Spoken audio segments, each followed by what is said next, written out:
All right, ready? I don't care about your feelings. That was so off. You'd be left of Lenin. I can't believe you said that. Oh, jeez. You have no power here. What? Just two brothers. It's just two brothers. Let's jump into the first example. Yeah, let's just go. That we've discovered here. I don't know if you want it. I'll lead with it. What the heck? Yeah, go ahead. April of 2020. Kind of the theme is going to be rules for thee, but not for me. We definitely didn't coin that phrase by any means. We're just using it as an example.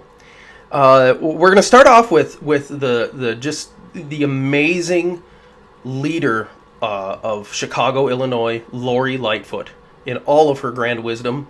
Beetlejuice herself. She makes these they put these mask mandates in place and say, hey, everybody's got to follow these rules. It's always for your own good or for the greater good. So right away, this is early. This is April of 2020, and she goes out and she gets her hair done, which I can't believe she pays somebody to do that. I'll have a picture posted on here. You can see it for yourself. But she goes out and does this and just kind of blows it off. Violates her own stay-at-home order. Violates her own mask mandate rules. And hey, she's a Democrat. She can do it. Gets away with it. Nobody really says too much. Did you call her Beetlejuice? Yeah. If you say her name 3 times, does she pop out? Beetlejuice, Beetlejuice, Beetlejuice. Who's no ordinary ghost. Lori Lightfoot. I don't know. I don't want to test it out, though. No! She's a walking hypocrisy. She really is. Oh, she comes up again here. I was gonna say if I remember correctly, I think she comes up a few times in here. Man, she is a gem. Let's keep going. After April, we got July 2020. Fauci goes to that baseball game where he makes probably the worst throw in any pitch ever. And then after that, he's seen up in the stands with his mask pulled down. And this, remind you, this is after he just said everybody should be wearing masks, but apparently he didn't mean him. I know it's a little bit off subject, but I just want to talk about that throw just really quickly. Do we have a video of it? That was... Yeah, here's a video.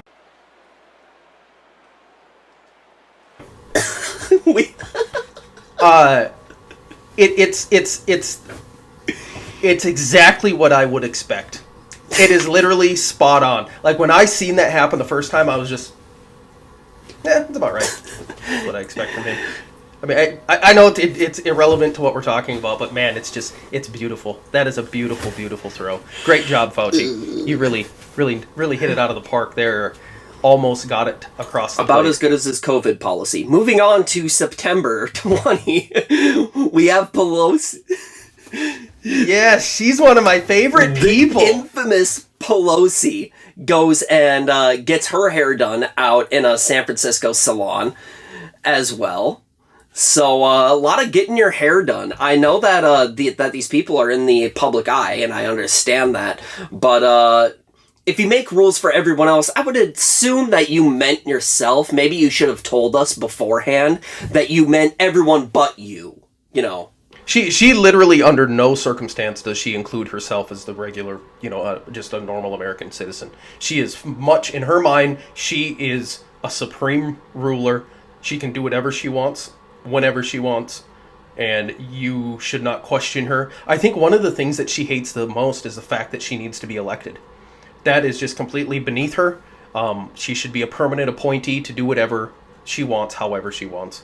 One of the things with getting your hair done, that whole thing, that was one of the businesses that was targeted right away.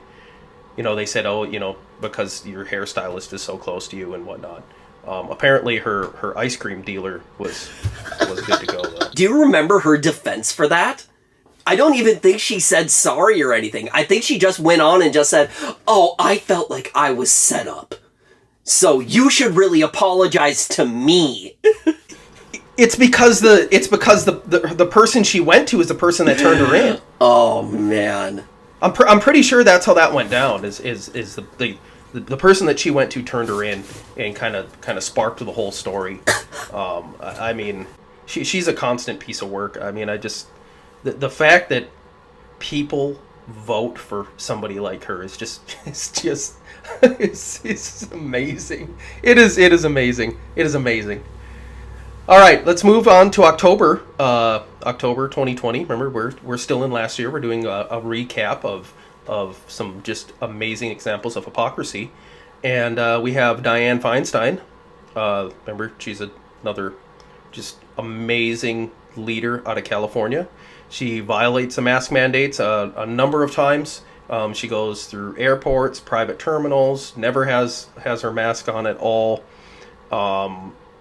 She went to the Facebook Twitter CEO hearing, walked through there with no mask on, and then when it was brought up, she just pretty much told everybody, "Too bad, I don't have to follow the rules." She was very short on any answer with that whole thing. She's amazing. We have so many examples of these that after that we have in November, remember still last year, Michael Hancock, which is the Denver, Colorado mayor, he decides that he's going to jet set off to Thanksgiving despite his own recommendations.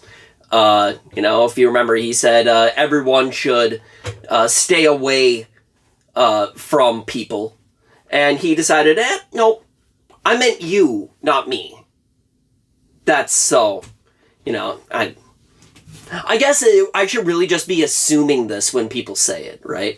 Oh, yeah, absolutely. Especially, he was one of the big pushers of you shouldn't have more than 9 people in your home or 8 people, whatever the ridiculous rule was of how many people you should be allowed to have in your home.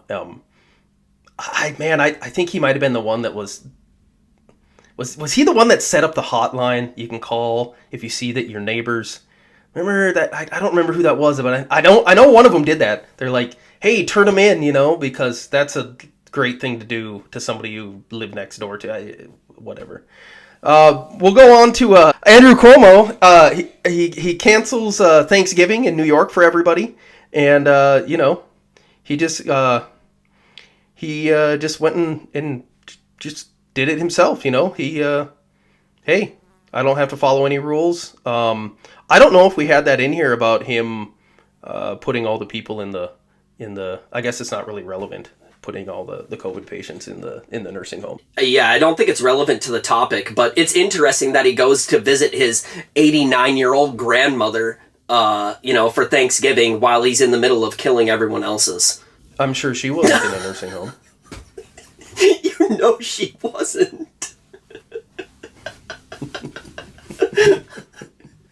She wasn't. That guy. Oh man. Yeah. There's a lot that could be said just about him. We could do an entire episode. He during that whole the whole hey I'm the czar of New York. There was a lot of buzz about him running for president. Yeah, I remember that. During that time. Remember that? Yeah, sure do. And man, yeah, you don't hear anything about that now. Like, that just kind of disappeared. Like, I wonder why. Well, a lot of people try to say that it's, about his Me Too moment, but, I personally like to think that killing the old people for him was worse than, playing grab ass with his staff. That's just me, though. For now. If there's one thing that Andrew Cuomo has kind of shown us already, it's that you live long enough to see yourself become the villain, and then you live even longer to see yourself become the hero again. And then you live even longer to see yourself get canceled, and mark my words, he's gonna live even longer to see himself make the comeback. We have not seen the rise of Andrew Cuomo. As long as he gets the blessing of the party. If he gets the blessing of the party, then he'll do it. Absolutely. I overcame adversity and worked all. Yeah, we're getting a little off subject here, but I mean that's what we're going to see with Andrew Cuomo. He's not gone, and he'll be the most qualified candidate. You're going to hear that in the camp. I'm the most qualified candidate. Yeah, it's because you got kicked out of your governor's seat, goob. It's going to be him and Whitmer going at it, and they're going to be like, "How many old people did you kill?" No, I killed more. Oh, she's something too. Oh, she's a